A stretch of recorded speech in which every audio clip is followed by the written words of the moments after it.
Dan beliau itu juga sering undang warga saya untuk acara pesta atau acara buka bersama di hotelnya itu, Amplayer ya.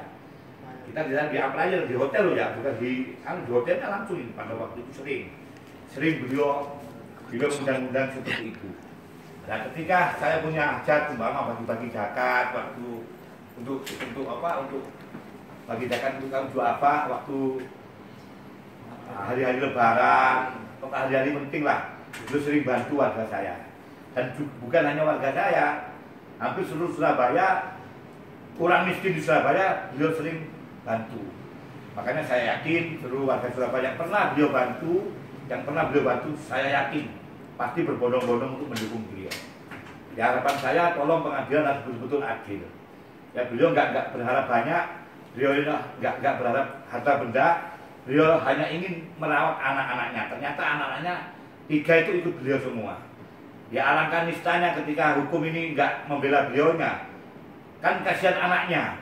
Ya, ini harapan saya. Mari kita ngomong kemanusiaan, kita nggak usah ngomong masalah hukum. Saya nggak tahu hukum.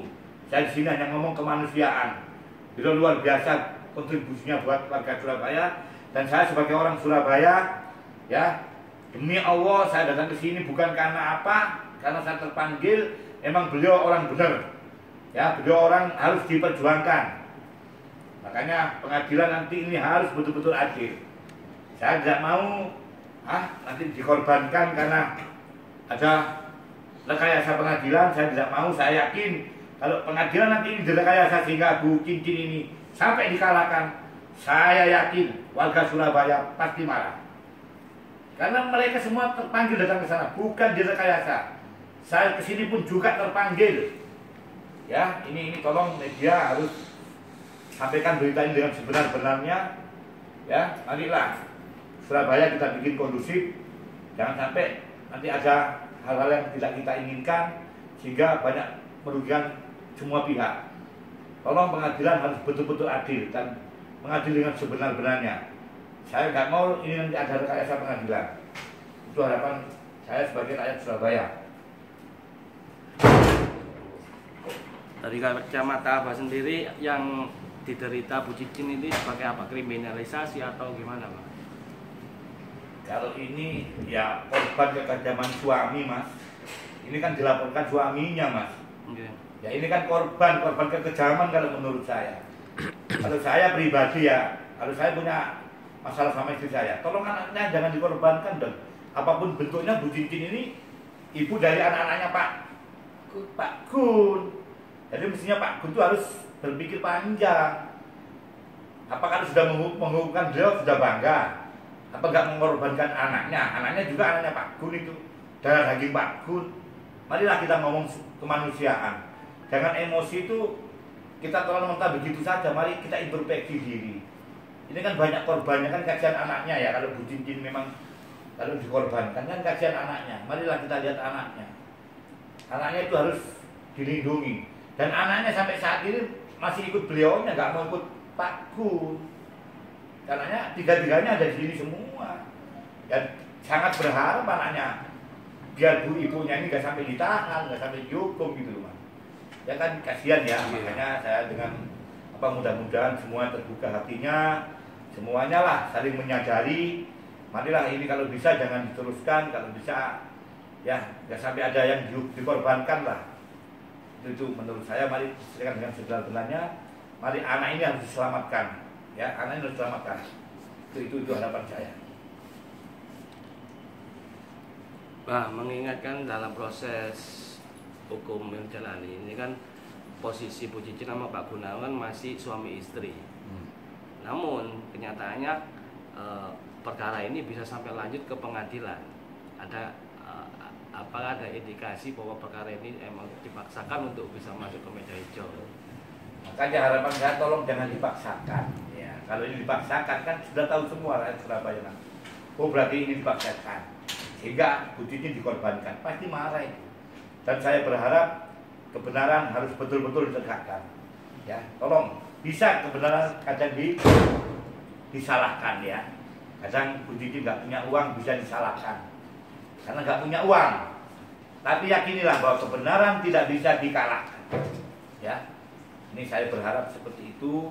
Jadi mudah-mudahan nanti semua terbuka mata hatinya sehingga proses hukum ini betul-betul berpihak kepada yang benar. Ya, kasihan rakyatnya nanti kalau kasihan anaknya kalau Bu Cincin ini sampai dikorbankan dengan ini saya yakin ini kalau diteruskan ini berarti ada rekayasa hukum. Wong ini masalah keluarga. Ya berarti ini kan maunya mengorbankan Bu Cincin, ya. Ini mau dikorbankan gitu loh. Nah, kita sebagai warga Surabaya dan sangat tahu betul dengan karakter beliaunya Bu Cincin ini, ya sangat sakit dan sangat marah dong. Makanya seluruh masyarakat Surabaya nanti akan mengawal proses ini. Kalau ini nggak benar, pasti warga marah. Ya, pasti rakyat nanti pasti marah. Karena ini ada proses hukum yang tidak benar. Ya, siapa yang datang masanya itu? Masa kan masa itu banyak nanti. Masa itu kelihatan mas, mana yang dibayar, mana yang murni datang. Itu loh ya. Ya, saya yakin kalau yang mendukung Bu Cincin itu sangat yakin pasti itu dari hati nuraninya. Karena perbuatan beliau waktu masih punya hotel Andrea, ya itu kontribusi kepada warga Surabaya luar biasa. Nah, sekarang beliau nggak punya apa-apa, jangankan bayar ya, ini nggak punya apa-apa. Sedangkan banyak hubungan seperti itu, masa bisa bayar dia? Kan nggak mungkin. Itu berarti murni dari hati nurani. Nah, ini suara rakyat, suara Tuhan. Tolong hakim harus didengarkan ini, suara rakyat ini, ya. Nanti akan saya pimpin sendiri nanti itu ketika beliaunya betul-betul disidangkan. Saya akan kerahkan semua anak buah saya. Saya akan tunjukkan bahwa ini orang benar. Ini orang harus dibela untuk kepentingan hukum yang lebih benar, ya, berpihak kepada rakyat. Saya yakin warga yang pernah ditolong oleh Bu Cincin, saya yakin pasti mereka akan terpanggil nanti. Berduyun-duyun datang ke pengadilan untuk memberi motivasi kepada beliau dan mengingatkan kepada hakim biar nggak ikut merekayasa masalah hukum ini. Kalau ini dipaksakan pasti nanti hukum rimba yang akan berbicara nanti itu. Ya. Satu pertanyaan lagi, Pak.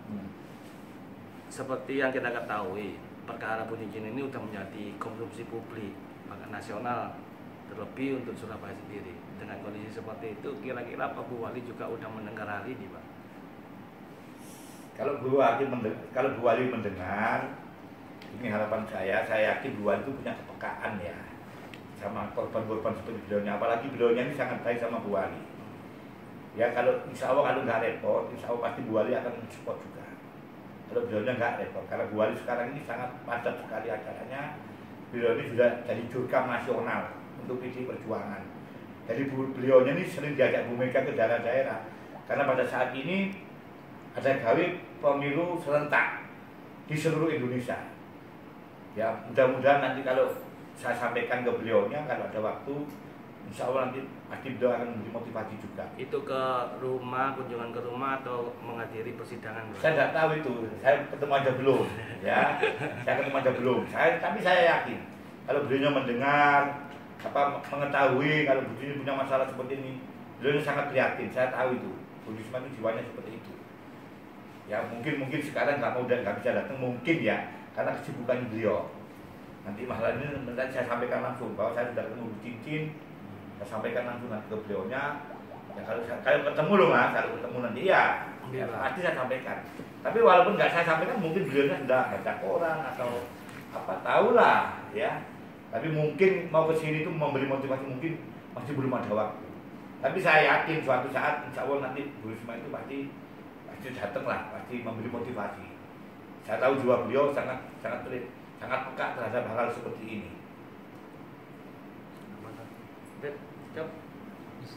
Allah subhanahu